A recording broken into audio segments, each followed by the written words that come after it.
السلام عليكم. الفيديو ده عايز اتكلم فيه على اللي حصل في مصر، سعر الدولار واللي حصل والتعويم والكلام ده كله.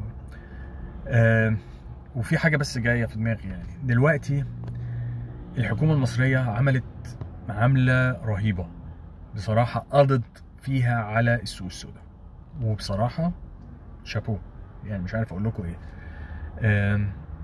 ان هم ينزلوا سعر الدولار ويقدروا يعملوا ان هو التعويم، وانا شايفه ان هو فعلا شويه شويه بينزل يعني، وربنا ييسر وينزل فعلا زي ما انا اتمنى واتوقع لحاجه و20 جنيه.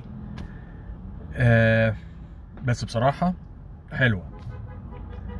بعدين بعدها باسبوع 10 ايام حاجه كده، حصل حاجه من اكتر الاشياء غريبه انا بجد مش قادر استوعبها. التجار كانوا عمالين يجوا، يعني دلوقتي ان هم مجبرين ان هم ينزلوا الاسعار، لان الناس خلاص بتقول لهم دلوقتي الدولار ما بقاش متسعر ب 100 جنيه زي ما انتوا كنتوا بتسعروه.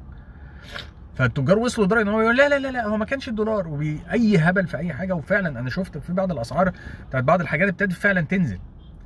والا فجاه يوم الخميس اللي فات الاقي زياده في البنزين والسولار. يعني بقول للحكومه انتوا بتدوا اذن او بتدوا سبب للتجار ان هم يرفعوا الاسعار. هم مش لاقيين حاجه يتشبثوا بيها ان هم يرفعوا الاسعار او يخلوا الاسعار بتاعتهم زي ما هي. انتوا بتدوهم الفكره، انتوا بتدوهم السبب. يعني الموضوع ده حتى لو كنتوا انتوا مضطرين ان انتوا تغلوه، مش قادرين تستنوا شهرين ثلاثه حتى بعد رمضان.